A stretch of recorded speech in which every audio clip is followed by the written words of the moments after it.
శ్రీమాత్రే నమ. జయ గురు దత్తాత్రేయ నమ.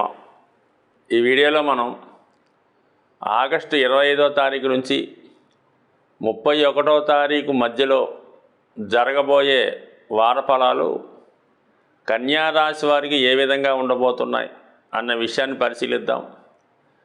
ఒక విధంగా ఈ వారంలో ఒక మంచి మార్పు కన్యా రాశి వారికి రావడం జరిగింది. అదే బుధుడు లాభస్థానంలో వక్ర గమనంలో ఉండడం జరిగింది.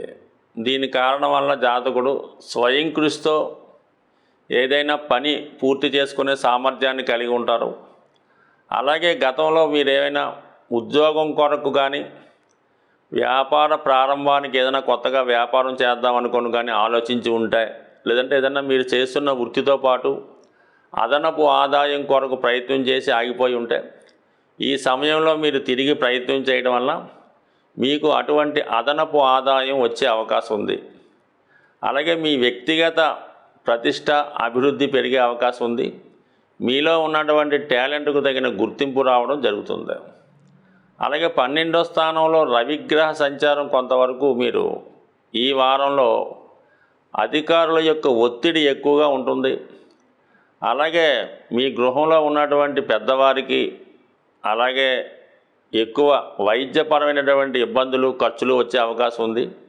ప్రభుత్వానికి చెల్లించినటువంటి ట్యాక్సులు అలాగే జిఎస్టీ లాంటివి ఖచ్చితంగా ఈ వారంలో మీరు చెల్లించే ప్రయత్నం కూడా చేస్తారు.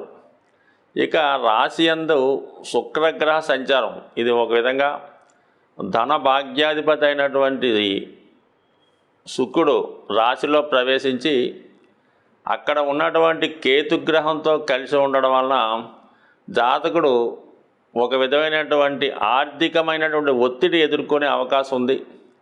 అలాగే కుటుంబ సభ్యులతో దగ్గర బంధువులతో కొన్ని విభేదాలు వచ్చే అవకాశం ఉంది. అలాగే ఈ రాశిలో ఉన్నటువంటి స్త్రీలు ఆరోగ్యపరంగా కొంత శ్రద్ధ తీసుకోవాల్సినటువంటి అవసరం ఏర్పడుతుంది. అలాగే వీళ్ళు ఎక్కువగా పూజలు నోములు వ్రతాలు పేరుతో ఉపవాసాలు ఎక్కువగా చేయడం వల్ల కూడా ఆరోగ్యం పాడయ్యే అవకాశం ఉంది. కాబట్టి వాళ్ళ స్థాయిని బట్టి వాళ్ళ యొక్క ఆరోగ్య స్థితిని బట్టి ఇవి పాటించాలి తప్ప మరీ ఎక్కువ చేయడం వలన ఇబ్బంది పడే అవకాశం ఉంది. ఈ విషయాన్ని గమనించడం మంచిది. సప్తమ స్థానం అందున్నటువంటి రాహుగ్రహ సంచారం కొంతవరకు భార్యాభర్తల మధ్య ఇతరుల యొక్క ప్రమేయం వల్ల మనస్పర్ధలు విభేదాలు వచ్చే అవకాశం ఉంది. అలాగే మీ యొక్క జీవిత భాగస్వామి యొక్క ప్రవర్తన అనుకోవచ్చు, అధికమైనటువంటి కోపానికి గురి అవ్వచ్చు, లేదంటే మిమ్మల్ని అసలు పట్టించుకోవడం లేదనే ఆలోచన కూడా మీకు రావచ్చు. ఇటువంటి ఇబ్బందులు మరి సప్తమంలో రాహు వల్ల, సప్తమాధిపతి గురువు భాగ్యంలో ఉండి కుజుని కలటం వల్ల కొంతవరకు భార్యాభర్తల మధ్య కొంత ఏదో కారణం వల్ల, ఉద్యోగ కారణం వల్ల, వ్యాపార కారణాల వల్ల, దూర ప్రాంతంలో ఉండడం వల్ల ఇబ్బందులు రావచ్చు. సాధ్యమైనంత వరకు అర్థం చేసుకొని ముందుకు వెళ్ళడం మంచిది. ఇతరుల యొక్క మాటలు నమ్మడం వల్ల నష్టపోయే అవకాశం ఉంది. కాబట్టి ఈ విషయంలో చాలా వరకు జాగ్రత్త తీసుకోవడం మంచిది. అయితే ఖచ్చితంగా ఈ వారంలో మీకు బంధువుల ద్వారా కానీ స్నేహితుల ద్వారా కానీ లేదా విదేశంలో ఉన్నటువంటి మిత్రుల ద్వారా ఆర్థికపరమైన సహాయం లభిస్తుంది.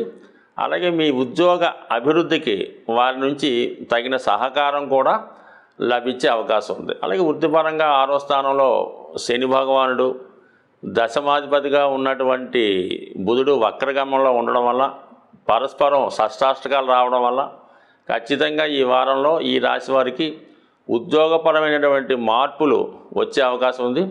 కొన్ని అనుకూలంగా లేకపోయినప్పుడు కూడా దాన్ని తప్పనిసరి పరిస్థితుల్లో ఉద్యోగంలో వచ్చే మార్పును అంగీకరించవలసి ఉంటుంది. ముఖ్యంగా ఈ వారంలో శుక్రగ్రహం నీచపడి ఉండడం, కేతువుతో కలిసి ఉండడం వల్ల ఇంచుమించుగా ప్రతి ఒక్కరికి కూడా ఆర్థికపరమైనటువంటి సమస్యలు ఎక్కువగా ఉంటాయి.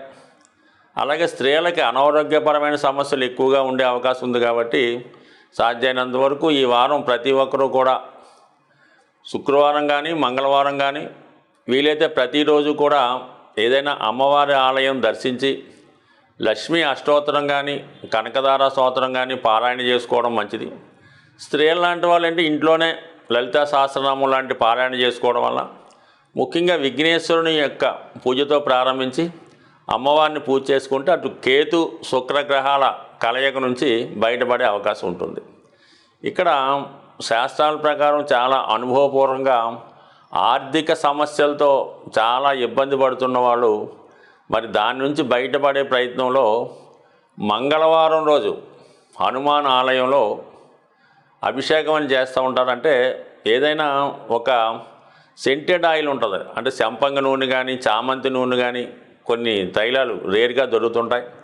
అటువంటి సంపంగి నూనె కానీ చామంతి నూనె లాంటిది కానీ తీసుకొని, అంటే బాగా స్మెల్ వచ్చినటువంటి ఆయిలు, దాంట్లో సింధూరాన్ని కలిపి స్వామివారి యొక్క విగ్రహానికి సంపూర్ణంగా పూయడం వల్ల, దాన్ని అభిషేకం కూడా అంటారు, ఆ విధంగా చేయడం వల్ల విధి విధానంగా మరి శ్రావణ మాసంలో ఆంజనేయ స్వామికి ఆ విధంగా పూత పూసి ఎక్కువగా చామంతులతో పూజ చేయడం వల్ల ఖచ్చితంగా చాలా వరకు ఆర్థిక సమస్యల నుంచి బయటపడే అవకాశం ఉంటుంది.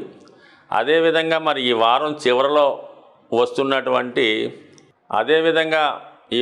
చివరిలో వస్తున్నటువంటి శని త్రయోదశి, ఆ రోజు విధి విధానంగా కేవలం ఏలినాటి శని, అష్టమ శని అనే కాకుండా ప్రతిరోజు కూడా ప్రతి వ్యక్తి మీద ఏదో విధంగా శని ప్రభావం ఉంటుంది. కాబట్టి మరి ఈ శని త్రయోదశి రోజు ప్రతి ఒక్కరూ కూడా విధి విధానంగా శివాలయంలో ఉన్నటువంటి నవగ్రహాల్లో శని భగవానుడికి తైలాభిషేకం జరిపించుకోవడం, దాని తర్వాత శివాలయంలో విధి విధానంగా శివుడికి అభిషేకం చేసుకొని ఎక్కువగా ఆ రోజంతా కూడా చాలా నియమంగా ఉండడం వల్ల శివుని యొక్క అనుగ్రహానికి పాత్రులై శని భగవాను యొక్క పరీక్షల నుంచి బయటపడే అవకాశం ఉంది. కాబట్టి ఖచ్చితంగా ఈ వారం ప్రతి ఒక్కరూ కూడా ఈ అవకాశాన్ని ఉపయోగించుకోవడం, అలాగే మరి అమ్మవారి అనుగ్రహానికి కూడా పాత్రలు అవ్వడం వల్ల ఈ వారం ఏర్పడే ఆర్థిక సమస్యల నుంచి బయటపడే అవకాశం ఉంటుంది. స్వస్తి.